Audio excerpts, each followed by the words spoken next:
إن الحمد لله نحمده ونستعينه ونؤمن به ونتوكل عليه ونعوذ بالله من شرور أنفسنا ومن سيئات أعمالنا من يهده الله فلا مضل له ومن يضلل فلا هادي له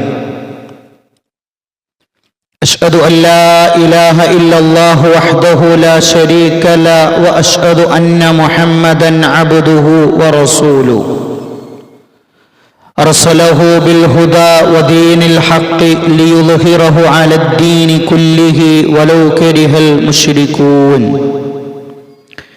يا أيها الذين آمنوا اتقوا الله حق تقاته ولا تموتن إلا وأنتم مسلمون بسم الله الرحمن الرحيم لقد جاءكم رسول من أنفسكم عزيز عليه ما عنتم حريص عليكم بالمؤمنين رؤوف رحيم സ്നേഹമുള്ള വിശ്വാസികളെ, സഹോദരി സഹോദരങ്ങളെ, അല്ലാഹുവിനെ സൂക്ഷിക്കണേ എന്ന് ഓർമ്മപ്പെടുത്തുകയാണ്, വസിയ്യത്ത് ചെയ്യുകയാണ്. ഒരുപാട് പേർ രോഗികളായി കിടക്കുന്നവരും രോഗത്തിൻ്റെ മൂർധന്യാവസ്ഥയിലുള്ളവരും മരണപ്പെട്ടവരുമൊക്കെ പ്രാർത്ഥിക്കാൻ നമ്മോട് ആവശ്യപ്പെട്ടിട്ടുണ്ട്. അല്ലാഹു മരണപ്പെട്ടവർക്ക് മഗ്ഫിറത്തും റഹ്മത്തുമേകുമാറാവട്ടെ. നമ്മുടെ രോഗികൾക്ക് അല്ലാഹു ശിഫാഉൻ ആജിലത്തിനെ പ്രദാനം ചെയ്ത് അനുഗ്രഹിക്കുമാറാവട്ടെ. ലോകത്തിലെ പ്രധാന ശക്തി കേന്ദ്രങ്ങളായിരുന്നു റോമും പേർഷ്യയും. അവർ ഇരുകൂട്ടരും മത്സരിച്ച് തങ്ങളുടെ രാജ്യാതിർത്തികളെ വ്യാപിപ്പിക്കാനായി ശ്രമിച്ചുകൊണ്ടേയിരുന്നു. എന്നാൽ ഇരുകൂട്ടരും തീരെ പരിഗണിക്കപ്പെടാതിരുന്ന ഒരു നാടുണ്ടായിരുന്നു. ജസീറത്തുൽ അറബ് എന്നാണ് ആ നാടിൻ്റെ പേര്. രണ്ടു കൂട്ടർക്കും വേണ്ടാത്ത ഒരു നാട്. എന്നാൽ ഇന്ന് ലോകത്തിൻ്റെ ശ്രദ്ധയെല്ലാം ആ നാട്ടിലേക്കാണ് എന്നത് കാലങ്ങൾ സാക്ഷിയാണ്. അവിടെ അബ്ദുൽ മുത്തലിബിൻ്റെ മകൻ അബ്ദുള്ളയും വഹബിൻ്റെ മകൾ ആമിനയും തമ്മിലുള്ള വിവാഹബന്ധത്തിലൂടെ അവർക്കൊരു കുഞ്ഞ് ലഭിക്കുന്നു. ആ കുഞ്ഞിനവർ മുഹമ്മദ് എന്നു പേരിടുന്നു. ആ കുഞ്ഞ് ജനിക്കുമ്പോൾ ലോകത്ത് വലിയ അത്ഭുതങ്ങൾ സംഭവിച്ചിരുന്നു എന്ന് അവർ തന്നെ രേഖപ്പെടുത്തുന്നതായി കാണാൻ സാധിക്കും. എന്നാൽ തനിക്കു ജന്മം നൽകിയ പിതാവിനെ ഒരു നോക്കുപോലും കാണാൻ ആ പ്രവാചകൻ സ്വല്ലല്ലാഹു അലൈഹി വസല്ലമക്ക് പറ്റിയിട്ടില്ല എന്നതാണ്. ഒരുപക്ഷെ ജീവിതത്തിൽ ചില നഷ്ടങ്ങളുടെ കണക്കു പറയുമ്പോൾ അതായിരിക്കുമല്ലോ ഒരാളുടെ നഷ്ടം, കാണാൻ പോലും പറ്റിയില്ല എന്നുള്ളത്. കുറച്ചു കാലം ഹലീമ എന്ന സ്ത്രീയുടെ അടുക്കൽ പാല് കുടിച്ച് വളർന്ന് തൻ്റെ ഉമ്മയുടെ അടുക്കലേക്ക് ജീവിതം പറിച്ചു മാറ്റപ്പെട്ട ഘട്ടത്തിൽ ഉമ്മ തൻ്റെ ബന്ധുക്കളായ ആളുകളെ കാണാൻ വേണ്ടി അവർ അവരുടെ ബന്ധുവീട്ടിലേക്ക് ഉമ്മു ഐമൻ എന്ന ബരീറ എന്ന സഹോദരിയുടെ കൂടെ തൻ്റെ മകനുമായി യാത്ര തിരിച്ചു. പോകുന്ന പോക്കിൽ 6 വയസ്സുകാരനായ തൻ്റെ മകന് തൻ്റെ പ്രിയതമൻ അബ്ദുള്ളയുടെ ഖബർ കാണിച്ചു കൊടുക്കാൻ ആമിന മറന്നിട്ടില്ല എന്നുള്ളതാണ്. കുറച്ചു കാലം, ഏകദേശം 1 മാസത്തോളം തൻ്റെ ബന്ധുക്കളുടെ കൂടെ ജീവിച്ച തൻ്റെ വൃത്തിയായ ബരീറ എന്ന ഉമ്മു ഐമനും തൻ്റെ മകൻ മുഹമ്മദും ആമിനയും തിരിച്ചു നാട്ടിലേക്ക് മടങ്ങുമ്പോൾ അബവാഇ എന്ന പ്രദേശത്ത് വെച്ച് തൻ്റെ ഉമ്മ യാത്രക്കിടെ മരിക്കുകയും 6 വയസ്സുകാരനായ മുഹമ്മദ് സല്ലല്ലാഹു അലൈഹി വസല്ലം എന്ന ചെറുപ്പക്കാരൻ ഉമ്മു ഐമൻ എന്ന സഹോദരിയുടെ കൈകൾ പിടിച്ച് ജീവിതം ആരംഭിക്കുകയും ചെയ്തിട്ടുണ്ട്. ഉമ്മു ഐമന് റസൂൽ സല്ലല്ലാഹു അലൈഹി വസല്ലമയോട് വന്ന് ദേഷ്യപ്പെട്ട ചില അനുഭവങ്ങൾ പോലും കാണാൻ പറ്റും. അത്രയും ആത്മബന്ധമുണ്ടായിരുന്നു എന്നതാണ് അതിൻ്റെ അർത്ഥം. വല്യുപ്പയുടെ അടുക്കൽ 2 വർഷം സംരക്ഷണത്തിലും വല്യുപ്പയും മരിച്ചപ്പോൾ തൻ്റെ ഉപ്പയുടെ സഹോദരൻ്റെ 8 മക്കളുള്ള അബൂ ത്വാലിബിൻ്റെ പ്രാരാബ്ദങ്ങളുടെ വീട്ടിലേക്ക് ആ പ്രവാചകൻ സ്വല്ലല്ലാഹു അലൈഹി വസല്ലം 8ാമത്തെ വയസ്സിൽ പറിച്ചു നടപ്പെട്ടു. തൻ്റെ ജീവിത പ്രാരാബ്ദങ്ങൾക്കിടയിൽ മക്കയിലെ ആടുമേക്കുന്നവനും കച്ചവടക്കാരനുമൊക്കെയായി ജീവിതം മുന്നോട്ട് കൊണ്ടുപോയി. 40 വയസ്സെത്തുമ്പോൾ അങ്ങകലെ ജബലുന്നൂറിലെ ഇറാ ഗുഹയിൽ ലോകത്തേക്കുള്ള അവസാന വേദഗ്രന്ഥത്തിന്റെയും അവസാന പ്രവാചകന്റെയും ആരംഭമായിരുന്നു അങ്ങകലെ ജബലുൻ നൂറിലെ ഇറാ ഗുഹയിൽ സംഭവിച്ചത് എന്നതാണ്. ആ ദിനത്തെപ്പറ്റി, ആ വിശുദ്ധ ഖുർആനിനെ പറ്റിയാണ് അല്ലാഹു തആല പറഞ്ഞത്, അലിഫ് ലാം റാ കിതാബുൻ അൻസൽനാഹു ഇലൈക ലിതുഖ്രിജൻ നാസ മിനൽ ളുലുമാതി ഇലൻ നൂരി. ളുലുമിന്റെ ബഹുവചനമായ ളുലുമാത്ത് പ്രയോഗിച്ച്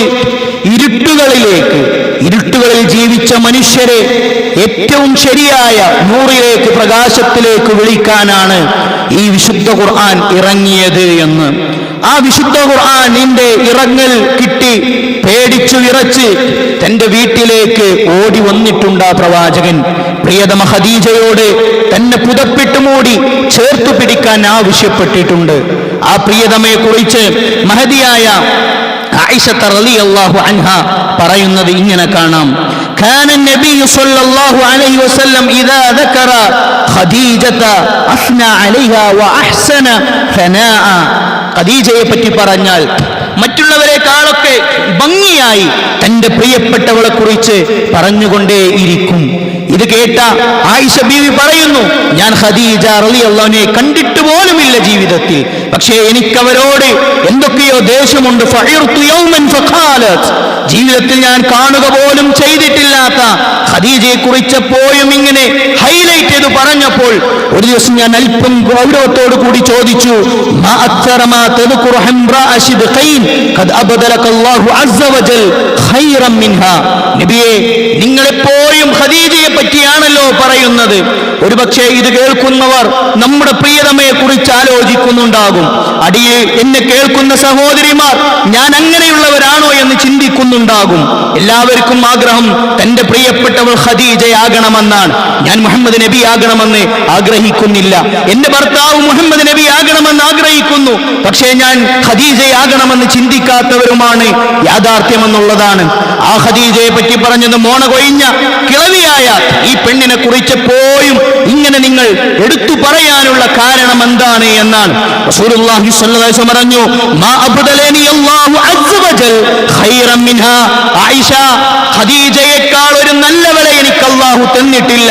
കാരണം എന്തറിയോ? ഖദ് ആമനത് ബി ഇത് കഫറ ബിന്നാസ്. ജനങ്ങളൊക്കെ എന്നെ കളവാക്കിയപ്പോൾ എന്നെ ചേർത്ത് പിടിച്ചിട്ടുണ്ട്.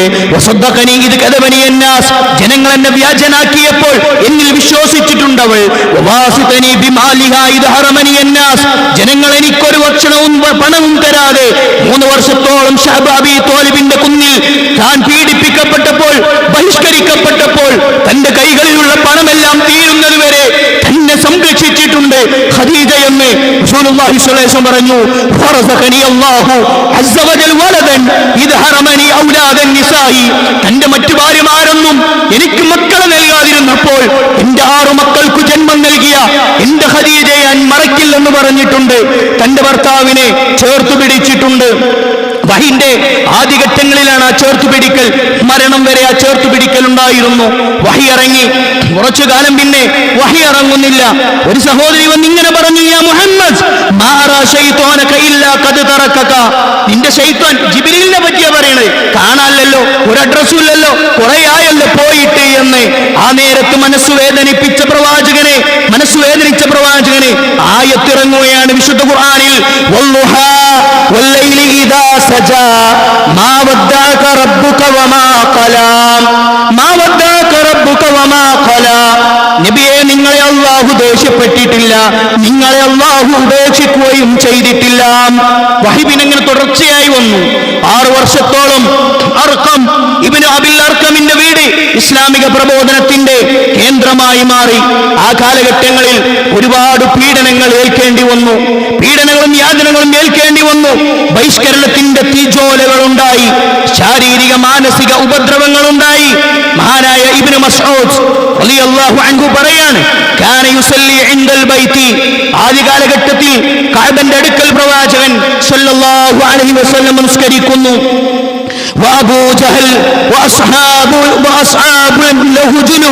അബൂജഹലും അവന്റെ ടീമും കഅബയുടെ പരിസരത്ത് ഇരിക്കുന്നുണ്ട്. ആ നേരത്ത് നിസ്കരിക്കുന്ന പ്രവാചകനെ ചൂണ്ടി ആ നേരത്ത് അബൂജഹൽ ചോദിക്കുന്നുണ്ട്, അയ്യക്കും യജീഹു ബിസ്ല ജസൂരി ബനി ഫുലാൻ, ഇന്നാളുടെ വീട്ടിൽ ഇന്നാളുടെ സ്ഥലത്ത് ഒരു ഒട്ടകം ചത്തിയിട്ടുണ്ട്, ചീഞ്ഞളിഞ്ഞിട്ടുണ്ട്. ആ ഒട്ടകത്തിന്റെ ചീഞ്ഞളിഞ്ഞ കുടൽമാല ആരാണ് കൊണ്ടുവന്ന് മുഹമ്മദിന്റെ കഴുത്തിലിടുക എന്ന്. ഫഖാല റജുലുൻ മിൻ നഷ്ഖാ, കൂട്ടത്തിൽ ഏറ്റവും വൃത്തികെട്ട മനുഷ്യൻ ഉഖബത്ത് ബിൻ അബീ മുഹീത്ത് പറഞ്ഞു, ഞാൻ കൊണ്ടുവരാം അബൂജഹൽ എന്ന്. അബൂജഹലിനോട് ഏറ്റിട്ട് ഉഖബത്ത് ബിൻ അബീ മുഹീത്ത് ഒട്ടകത്തിന്റെ ചീഞ്ഞ കുടൽമാല കൊണ്ടുവന്ന് മുഹമ്മദ് നബി സല്ലല്ലാഹു അലൈഹി വസല്ലമ സുജൂദിൽ ഇരിക്കുമ്പോൾ ഇടുന്നു. ഇത് കണ്ടു നിൽക്കുന്ന ഇബ്നു മസ്ഊദ് പറഞ്ഞു, എനിക്കൊന്ന് പ്രതികരിക്കാൻ പോലും പറ്റുന്നില്ല, ആ രംഗങ്ങൾ കണ്ടു നിൽക്കാനേ പറ്റുന്നുള്ളൂ എന്ന്. ആ നേരത്ത് തല ഉയർത്താൻ പറ്റാതിരിക്കുന്ന പ്രവാചകന്റെ അടുക്കലേക്ക് അവർ ചിരിക്കുമ്പോൾ ഫാത്തിമ നടന്നു വന്ന്, ചെറിയ മകളായ ഫാത്തിമയാണ് ഉപ്പയെ അവിടെ നിന്ന് രക്ഷിക്കുന്നത് എന്ന് കാണാൻ പറ്റും. കഅബയിൽ മറ്റൊരു സംഭവം, കഅബയിൽ നിസ്കരിക്കുകയാണ് പ്രവാചകൻ സല്ലല്ലാഹു അലൈഹി വസല്ലം. അബൂജഹലിന്റെ അടുക്കൽ അബൂജഹൽ ചോദിക്കുന്നുണ്ട്, അലം അൻഹക അൻ ഹാദാ, ആരും ഇവനോട് കഅബയിൽ നിസ്കരിക്കണ്ട എന്ന് പറയുന്നില്ലേ എന്ന്. അതാണ് വിശുദ്ധ ഖുർആൻ ചോദിച്ച ചോദ്യം.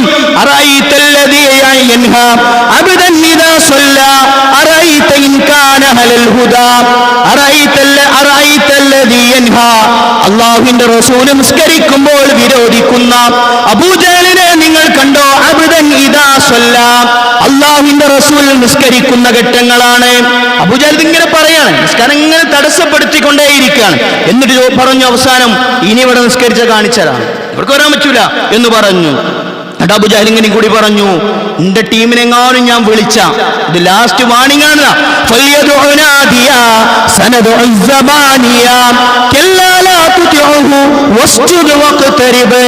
നബിയെ നിങ്ങളത് മൈൻഡ് ചെയ്യേണ്ടതില്ല, അവനവന്റെ ടീമിനെ വിളിച്ചാൽ ഞാൻ എന്റെ മലക്കുകളെ വിളിക്കുകയും ചെയ്യും. ഈ ഹദീസ് റിപ്പോർട്ട് ചെയ്ത് ഇബ്നു മസ്ഊദ് റളിയല്ലാഹു പറഞ്ഞു, അബൂജഹൽ എങ്ങാനും മക്കയിലെ മുശ്രിക്കുകളെ വിളിച്ചിരുന്നെങ്കിൽ മലക്കൾ ഉടൻ ഇറങ്ങിയെന്തെയ്യായിരുന്നു, തീരുമാനമാകുമായിരുന്നു. അബൂജഹൽ എന്ത് ചെയ്തു? നെട്ടിച്ചെടു പോയി, വേറൊന്നും എന്ത് ചെയ്തില്ല എന്നാണ്. ഇനി മറ്റൊരു സംഭവം കേൾക്കണം നമുക്ക്. ഉഖബത്ത് ബിൻ അബീ മുഹീത്ത് നേരത്തെ പറഞ്ഞേ, അയാൾ റസൂലുള്ളാഹി സ്വല്ലല്ലാഹു അലൈഹി വസല്ലം നിസ്കരിക്കുന്ന നേരത്ത് വന്നു, കഴുത്തിൽ ഷാളിട്ട് പിടിച്ചു വലിച്ചു, ഹനകൻ ശദീദ. ആ നേരത്ത് അബൂബക്കർ റളിയല്ലാഹു അൻഹു ചോദിക്കണ്ടേ, തടഞ്ഞു വെച്ചിട്ട് ചോദിക്കുന്നൊരു ചോദ്യം എന്താ അറിയോ? വിശുദ്ധ ഖുർആനിലെ സൂറത്തു ആഫിറിലെ 28-ാമത്തെ ആയത്തിന്റെ ആശയമാണ്. ഫിർഔനിന്റെ കൊട്ടാരത്തിൽ മൂസാ നബി അലൈഹിസ്സലാമിനെ ഉപദ്രവിക്കുന്ന നേരത്ത് ഹിബ്തിയായ ഒരു മനുഷ്യന്റെ വാക്കുണ്ട്, വഖാല റജുലുൻ മുഅ്മിനുൻ മിൻ ആലി ഫിർഔൻ. ഫിർഔനിന്റെ കൊട്ടാരത്തിൽ മുഅ്മിനായി ഈമാൻ മറച്ചു വെച്ചൊരു മനുഷ്യൻ ചോദിക്കുന്നുണ്ട്, അതഖ്തുലൂന റജുലൻ അയ്യഖൂല റബ്ബി അല്ലാഹ്, ഞങ്ങളുടെ റബ്ബ് അള്ളയാണെന്ന് പറഞ്ഞതിന്റെ പേരിലാണോ നിങ്ങൾ ഈ മൂസനെ കൊല്ലാൻ നിൽക്കുന്നത്?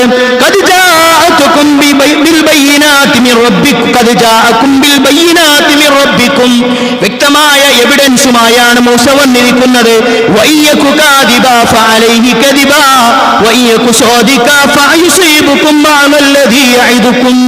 അവൻ പറയുന്നത് സത്യമാണെങ്കിൽ നിങ്ങൾ പെട്ടിരിക്കുന്നു, ഇനി അവൻ പറയുന്നത് കളവാണെങ്കിലോ അവനാണ് നഷ്ടമെന്നുള്ള ആയത്ത് ഇത് ഓതിയിട്ട് അബൂബക്കർ റളിയല്ലാഹു അൻഹു അദ്ദേഹത്തിന്റെ റസൂൽ സ്വല്ലല്ലാഹു അലൈഹി വസല്ലം കഴുത്തിൽ നിന്ന് ആ മുണ്ട് മാറ്റുകയും അങ്ങനെ പീഡനങ്ങളൊക്കെ സഹിച്ചു റസൂൽ സ്വല്ലല്ലാഹു അലൈഹി വസല്ലം. എന്തിനായിരുന്നു ഇങ്ങനെയൊക്കെ ഇടങ്ങേറായത്? ഞാനുങ്ങളാണെങ്കിൽ എന്താ ചെയ്യാ? എനിക്കിനി വയ്യ, എന്തിനാ ഇങ്ങനെയൊക്കെ ഇടങ്ങേറാണ്ട് ആവശ്യം? വേറെ ആർക്കും ആവശ്യം എനിക്ക് ആവശ്യമുണ്ടോ? വേറെ എല്ലാവരും ചെയ്യണില്ലല്ലോ, ഞാൻ മാത്രം എന്തെങ്ങനെ ഇടങ്ങേറാണ്? എന്നൊന്നുമില്ല, ഞാനൊന്നും പറഞ്ഞില്ല. എന്തിനറിയോ? ആ റസൂൽ സ്വല്ലല്ലാഹു അലൈഹി വസല്ലം ഇതൊക്കെ സഹിച്ചത് ഞാനും നിങ്ങൾ നരകത്ത് പോകരുത് എന്ന ഒറ്റ നിയത്തേ ഉള്ളൂ.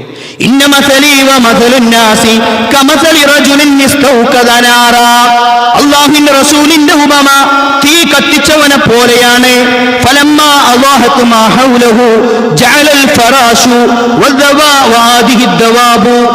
തീ ഇങ്ങനെ കത്തിച്ചപ്പോ ഈച്ചകളും പ്രാണികളൊക്കെ എന്ത് ചെയ്യും? തീൻ്റെ അടുത്ത് ഇങ്ങനെ വരും, അങ്ങനെ എല്ലാത്തിലേക്ക് ചാടും. അത് ചാടരുതേ എന്ന് വിചാരിച്ചെന്ന് എങ്ങനെ തടുക്കുക? ഈച്ചകൾ പോകരുത്, പ്രാണികൾ ആ തീയിലേക്ക് പോകരുതെന്ന് വിചാരിച്ച് എത്ര ലിറ്റർ ഒരാൾക്ക് തടുക്കാൻ പറ്റുക? അതുപോലെയാണ് എൻ്റെ ഉപമ. നിങ്ങൾ നരകത്തിലേക്ക് പോകരുതേ എന്ന് ഞാൻ വിചാരിക്കുന്നു. ആ പണി ഞാൻ എടുക്കുകയാണ്. പക്ഷെ ആളുകൾ നന്നാവണില്ല.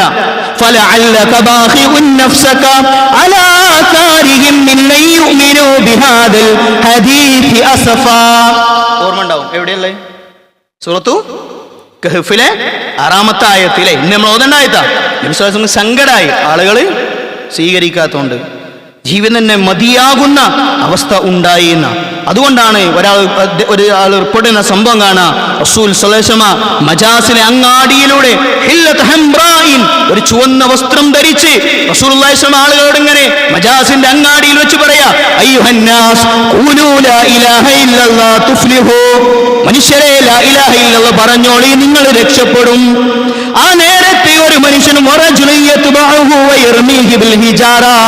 ഒരു മനുഷ്യൻ പ്രവാചകനെ കല്ല് കൊണ്ടെറിയുന്നു. കാലിൽ നിന്ന് ചോര ഇങ്ങനെ വരുന്നു. ആ മനുഷ്യൻ എറിയുന്ന മനുഷ്യനല്ല, അവനെ നിങ്ങൾ മൈൻഡ് ചെയ്യേണ്ട, കള്ളനാണവൻ. ഇതിങ്ങനെ കണ്ടൊരാള്, ആരാന്ന് രണ്ടുപേർക്കും അറിയില്ല, ഇയാൾക്കറിയില്ല. അയാൾ ചോദിച്ചു മറ്റൊരാളോട്, ആരാ ഇയാള്? അള്ളാനെ മാത്രം വിളിച്ചോളി, നിങ്ങൾ രക്ഷപ്പെടുന്നു പറയുന്ന ആളാ. അപ്പൊ അയാൾ പറഞ്ഞു, അത് അബ്ദുൽ മുത്തലിമിന്റെ കുടുംബത്തിൽപ്പെട്ടൊരു ചെറുപ്പക്കാരനാണ്, നബിയാണ് സല്ലല്ലാഹു അലൈഹി വസല്ലം. ആരാ ഈ കല്ലെടുത്ത് ഇങ്ങനെ എറിയണതാരാ? അയാൾ പറഞ്ഞു, അതും അബ്ദുൽ ഉസ്സ അഥവാ അബൂ ലഹബാണ്. ഇന്ന് സൂറത്തുൽ ലഹബ് തന്നെ ഉണ്ടോ മസദുണ്ടോ എന്നൊക്കെയാണ് ആളുകൾ ചർച്ച ചെയ്യുന്നത്. അബൂ ലഹബിനെ അള്ളാഹു ശപിച്ചിരിക്കുന്നു. ആ അബൂ ലഹബാണ് ഇത് ചെയ്തുകൊണ്ടിരിക്കുന്നത് എന്ന് പറയുന്നതായിട്ട് കാണാൻ പറ്റും. ആളുകൾ ഇങ്ങനെ കളിയാക്കാണ്. ഇന്നഹും കാനൂ ഇദാ ഖീല ലഹും ലാ ഇലാഹ ഇല്ലല്ലാഹ് യസ്തക്ബിറൂൻ. ലാ ഇലാഹ ഇല്ലല്ലാഹ് പറഞ്ഞാൽ അവർക്ക് കിബ്റാകും. വയഖൂലൂന, അവർ പറയും, ഇന്നാ ലതാരികു ആലിഹതിനാ ലിശാഇറിൻ മജ്നൂൻ. ഈ കവിക്കും ഭ്രാന്തനും വേണ്ടി ഞങ്ങളുടെ ഇലാഹുകളെ ഞങ്ങൾ വേണ്ടെന്ന് വെക്കണോ? കദാലിക മാതല്ലദീന മിൻ ഖബ്ലിഹിം മിർ റസൂൽ ഇല്ലാ ഖാലൂ സാഹിറുൻ ഔ മജ്നൂൻ. ആ പ്രവാചകൻ സാഹിറാണ്, മാരണക്കാരനാണ്, ഭ്രാന്തനാണ് എന്നൊക്കെ അവർ പറഞ്ഞു. ഇതൊക്കെ പറയുമ്പോഴും റസൂലുള്ളാഹി സ്വല്ലല്ലാഹു അലൈഹി വസല്ലം മനസ്സിന് ഇടങ്ങേറുണ്ട്. എന്നാൽ അല്ലാഹു തആല സമാധാനം, വലഖദ് നഅലം അന്നക യളീഖു സദ്റുക ബിമാ യഖൂലൂൻ ഫസബ്ബിഹ് ബിഹംദി റബ്ബിക വകുൻ മിനസ് സാജിദീൻ. നബിയെ, അവർ പറയുന്നതിൽ, അവർ വിശ്വാസികളാവാത്തതിൽ നിങ്ങളുടെ മനസ്സിന് വേദനയുണ്ട്. ഫസബ്ബിഹ് ബിഹംദി റബ്ബിക വകുൻ മിനസ് സാജിദീൻ. താങ്കൾ സുജൂദ് അധികരിപ്പിച്ചോളൂ. ഇടങ്ങേറുണ്ടോ? എന്താ ചെയ്യാം? പടച്ചോനോട് പറയാ, സുജൂദ് അധികരിപ്പിച്ചോളൂ എന്ന് പറഞ്ഞാൽ, പടച്ചോൻ എനിക്ക് ഇങ്ങനെയൊക്കെ പ്രശ്നമുണ്ട്, നീ പരിഹരിച്ചു തരണേ എന്ന് പറയാന്നാണ്. ആ ഇടങ്ങേറിനിടയിലും തന്റെ ദൗത്യം എന്ത് ചെയ്തില്ല, ഇട്ടെറിഞ്ഞു പോയില്ല എന്നാണ്. ഹജ്ജിന്റെ സീസണിൽ ആൾക്കാർ വരും. മജന്നയിലും മുക്കാലയിലും ആളുകൾ താമസിക്കുന്ന മിനയിൽ, ഇന്നത്തെ ഹജ്ജല്ല കേട്ടോ, ജാഹിലിയത്തിലെ ഹജ്ജ്. ഇസ്ലാം ഹജ്ജ് നിർബന്ധമാക്കുന്നതിന് മുമ്പ് ഹജ്ജിന് വരുന്ന ആൾക്കാർ, ആ ആളുകൾ അടുക്കലേക്ക് ചെന്ന് റസൂലുള്ളാഹി സ്വല്ലല്ലാഹു അലൈഹി വസല്ലം, ലാ റജുലി യഹ്മിലുനി ഇലാ ഖൗമിഹി ലിഉബല്ലിയ കലാമി റബ്ബി ഫഇന്ന ഖുറൈശ് ഖദ് മനഊനി അൻ ഉബല്ലിയ കലാമ റബ്ബി. ആളുകളോട് ചോദിക്കുന്ന ആളുകളോടൊക്കെ, പിന്നെ അവരെ ഹജ്ജിന് വേണ്ടി പുറത്തു വന്ന ആൾക്കാരാ, ഖുറൈശികൾ ഇന്നെ അള്ളാഹുവിന്റെ കലാമ് പറയാൻ അനുവദിക്കണില്ല, നിങ്ങൾ ആരെങ്കിലും ഒരു ചാൻസ് തരുമോ? നിങ്ങളെ നാട്ടിലോ എവിടെയെങ്കിലും ഒരു ചാൻസ്? ആരും മൈൻഡ് ചെയ്തില്ല. ഒരാൾ മാത്രം പറഞ്ഞു, വരി, ഞങ്ങളൊരു 7 ആൾ വന്നിട്ടുണ്ട്, നിങ്ങൾക്ക് റെഡിയാക്കി തരാം. അതാണ് അഖബ ഉടമ്പടിയിൽ പങ്കെടുത്ത ആൾക്കാർ. പിന്നെ ഒരു അടുത്ത വർഷം വന്നു, 10-20 ആളുകൾ ഉണ്ടായിരുന്ന, ബാക്കി ആരും എന്ത് ചെയ്തില്ല, മൈൻഡ് ചെയ്തില്ല. ഖുറൈശികൾ തടഞ്ഞു വെച്ചു എന്നാണ്. ആ പ്രവാചകന് എന്തുകൊണ്ടറിയോ? നമ്മളോടുള്ള അങ്ങേയറ്റത്തെ ഇഷ്ടമാണ്. അതാണ് ഞാൻ ആമുഖമായി ഓതി വെച്ചായത്ത്, ലഖദ് ജാഅകും റസൂലും മിൻ അൻഫുസികും അസീസുൻ അലൈക്കും മിൻ അൻഫുസികും അസീസുൻ അലൈഹി മാ അനിത്തും. നിങ്ങളിൽ നിന്ന് തന്നെയുള്ള ഒരു പ്രവാചകൻ ഇതാ വന്നിരിക്കുന്നു, നിങ്ങൾ കഷ്ടപ്പെടുന്നത് അയാൾക്ക് സഹിക്കാനാവില്ല. അസീസുൻ അലൈക്കും, നിങ്ങളുടെ കാര്യത്തിൽ അതീവ താല്പര്യമുണ്ട് അയാൾക്ക്. ബിൽ മുഅ്മിനീന റഊഫുർ റഹീം, എന്നാൽ തന്റെ കൂടെയുള്ള മുഅ്മിനുകളോട് അനുകമ്പയും ദയാലുവുമാണ് അദ്ദേഹം. ആ പ്രവാചകൻ സ്വല്ലല്ലാഹു അലൈഹി വസല്ലമ നരകത്തിലേക്ക് പോകുന്ന എല്ലാ കാര്യവും നമ്മളോട് പറഞ്ഞു, സ്വർഗ്ഗത്തേക്ക് പോകുന്ന എല്ലാ കാര്യവും പറഞ്ഞു. ഇന്നഹു ലൈസ ശൈഉൻ യുഖർരിബുകും ഇലല്ലാഹി ഇലൽ ജന്ന ഇല്ലാ ഖദ അമർതുകും ബിഹി വലൈസ ശൈഉൻ യുഖർരിബുകും ഇലൻ നാരി ഇല്ലാ ഖദ നഹൈതുകും അൻഹു. നമ്മളോട് സ്വർഗ്ഗത്തിലേക്ക് എത്തുന്ന ഒരു കാര്യം ഞാൻ പറയാതെ പോയിട്ടില്ല, നരകത്തിലേക്ക് എത്തുന്ന ഒരു കാര്യം ഞങ്ങളോട് വിരോധിക്കാതെയും പോയിട്ടില്ല. എല്ലാം പൂർത്തീകരിച്ച് അൽയൗമ അക്മൽതു ലക്കും ദീനക്കും വഅത്മംതു അലൈക്കും നിഅമതി വറളിതു ലക്കുമുൽ ഇസ്ലാമ ദീന എന്ന് പറഞ്ഞിട്ടാണ് ഇവിടുന്ന് എന്ത് ചെയ്ത് മരിച്ചത്. ആ ദീനിൽ അവിടെ നിന്ന് മരിച്ചതിനു ശേഷം എന്തൊക്കെ പുതിയതായി ദീനിന്റെ പേരിലുണ്ടോ അതൊക്കെ ബിദ്അത്താണ് എന്ന് തിരിച്ചറിയുക, പ്രവാചകനെ യഥാർത്ഥത്തിൽ സ്നേഹിക്കുക. അല്ലാഹു ആ പ്രവാചകൻ സല്ലല്ലാഹു അലൈഹി വസല്ലമയുടെ കൂടെ നമ്മെ എല്ലാവരെയും സ്വർഗ്ഗത്തിൽ ഒരുമിച്ച് ചേർത്ത് അനുഗ്രഹിക്കുമാറാവട്ടെ. വഅഖൂലു ഖൗലി ഹാദാ വസ്തഗ്ഫിറുല്ലാഹ ലി വലക്കും വസ്തഗ്ഫിറുഹു ഇന്നഹു ഗഫൂറുർ റഹീം.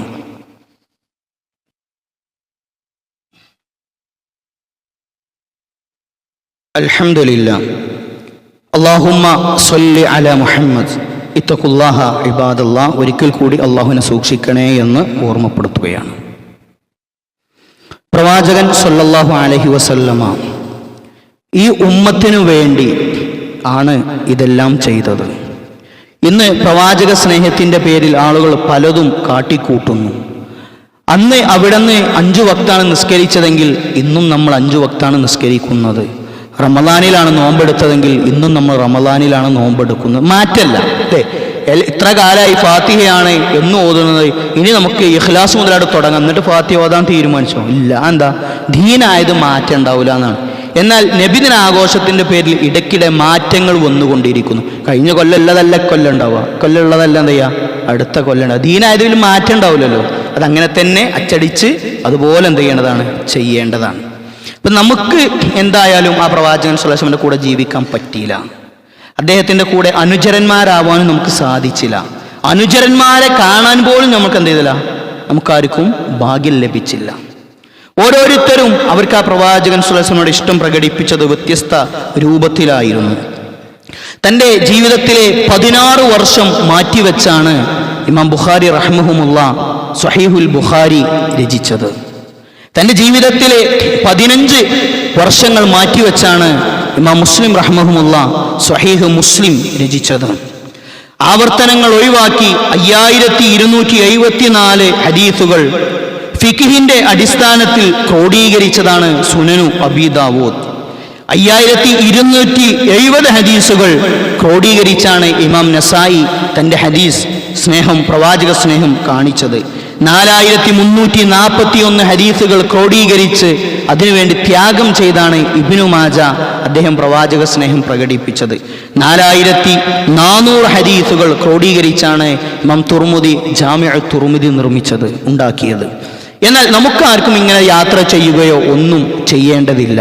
പകരം അവരൊക്കെ ക്രോഡീകരിച്ചതുമൊക്കെയായ ഹദീസുകളൊക്കെ പഠിക്കുകയും അതിനെ അനുസരിച്ച് ജീവിതത്തെ ക്രമപ്പെടുത്തുകയുമാണ് നമുക്ക് ചെയ്യാനുള്ളത്. കാരണം എന്താ? റസൂൽ സല്ലല്ലാഹു അലൈഹി വസല്ലം പറഞ്ഞു, അലാ ഇന്നി ഊതീതുൽ ഖുർആന വമിസ്ലഹു മഅഹു. എനിക്ക് ഖുർആൻ കിട്ടിയിട്ടുണ്ട്, അതുപോലൊന്നും കിട്ടിയിട്ടുണ്ട്. അതേതാണ്? അത് ഹദീസുകളാണ്. ആ ഹദീസ് ക്രോഡീകരിച്ച് ത്യാഗം ചെയ്ത ആളുകൾ അവരൊരു പ്രവാചക സ്നേഹം കാണിച്ചു. എന്നാൽ ആ ഗ്രന്ഥങ്ങളിൽ ഒന്നുമില്ലാത്ത, ഒരു തെളിവ് പോലും കാണിച്ചു തരാനില്ലാത്ത പ്രവാചക ജന്മദിനം നമുക്ക് എന്തിന് ആവശ്യമുണ്ട് എന്ന് കൂടി ചിന്തിക്കണം. എങ്കിലൊരു മൗനാനുവാദമോ ആവശ്യമില്ല സുഹൃത്തുക്കളെ. ഇവരാരും ഇത്ര ത്യാഗം ചെയ്ത് ഹദീസുകൾ ക്രോഡീകരിച്ചപ്പോൾ അവിടെ എവിടെയും ഒരു വൈഫായതോ സ്വഹീഹായ ഒരു ഹദീസ് പോലും എന്ത് ചെയ്തില്ല, പ്രവാചക ജന്മദിനത്തിന് കാണാൻ പറ്റിയിട്ടില്ല. നമുക്കും ചില ബാധ്യതകളുണ്ട്. അള്ളാഹു ഒരു മനുഷ്യനെ അനുഗ്രഹിക്കട്ടെ, അയാൾ എന്നിൽ നിന്നുള്ള ഹദീസുകൾ കേട്ടു, ബാക്കിയുള്ളവർക്ക് അത് പറഞ്ഞു കൊടുത്തു എന്നാണ്. റസൂലുള്ളാഹി സ്വല്ലല്ലാഹു അലൈഹി വസല്ലമയുടെ ഹദീസുകൾ വിമർശിക്കുമ്പോഴും അത് ട്രോളുകളായി വരുമ്പോഴും അടിസ്ഥാനത്തിൽ നിന്ന് തെറ്റിപ്പോയി തങ്ങളുടെ ബുദ്ധിയിൽ വ്യാഖ്യാനിക്കുമ്പോഴും ഒക്കെ യഥാർത്ഥത്തിൽ അത് പഠിപ്പിക്കേണ്ട ബാധ്യത ഒരൽപ്പം ത്യാഗം ചെയ്തു തന്നെ ഇന്നത്തെ കാലത്ത് നമുക്കുണ്ട് എന്ന് മനസ്സിലാക്കുക. അങ്ങനെയും നമുക്ക് പ്രവാചകൻ സ്വല്ലല്ലാഹു അലൈഹി വസല്ലമയെ സ്നേഹിക്കാം. അല്ലാഹു തആല നമ്മെ എല്ലാവരെയും അനുഗ്രഹിക്കുമാറാവട്ടെ. നമ്മിലെ രോഗികൾക്ക് അല്ലാഹു ശിഫ നൽകി അനുഗ്രഹിക്കുമാറാവട്ടെ. മരണപ്പെട്ടവർക്ക് അല്ലാഹു മഗ്ഫിറത്തും മർഹമത്തും നൽകി അവരെയും നമ്മയും ജന്നാത്തുൽ ഫിർദൗസിൽ ഒരുമിച്ച് ചേർത്ത് അനുഗ്രഹിക്കുമാറാവട്ടെ. സാമ്പത്തികമായി ബുദ്ധിമുട്ടുന്നവർക്കെല്ലാം അല്ലാഹു എളുപ്പം പ്രദാനം ചെയ്യുമാറാവട്ടെ. ഈ മസ്ജിദിൽ ഒരുമിച്ചതുപോലെ അല്ലാഹു അവൻ്റെ പരിശുദ്ധ സ്വർഗത്തിൽ നമ്മെ എല്ലാവരെയും ഒരുമിച്ച് ചേർത്ത് അനുഗ്രഹിക്കുമാറാവട്ടെ. അല്ലാഹുവിൻ്റെ റസൂൽ സല്ലല്ലാഹു അലൈഹി വസല്ലമയെ സ്വർഗത്തിൽ കണ്ടുമുട്ടാനും സ്വർഗത്തിൽ ആ പ്രവാചകൻ സല്ലല്ലാഹു അലൈഹി വസല്ലമയുടെ കൂടെ ഒരു ഇടം നൽകി അല്ലാഹു നമ്മെ എല്ലാവരെയും അനുഗ്രഹിക്കുമാറാവട്ടെ. അല്ലാഹുമ്മ ഉഫ്റിൽ മുഅ്മിനീന വൽ മുഅ്മിനാത്ത് والمسلمين والمسلمات الأحياء منهم والأموات إنك مجيب الدعوات ويا قاضي الحاجات. اللهم يا مقلب القلوب ثبت قلوبنا على دينك ربنا آتنا في الدنيا حسنة وفي الآخرة حسنة وقنا عذاب النار والحمد لله رب العالمين عباد الله أقيموا الصلاة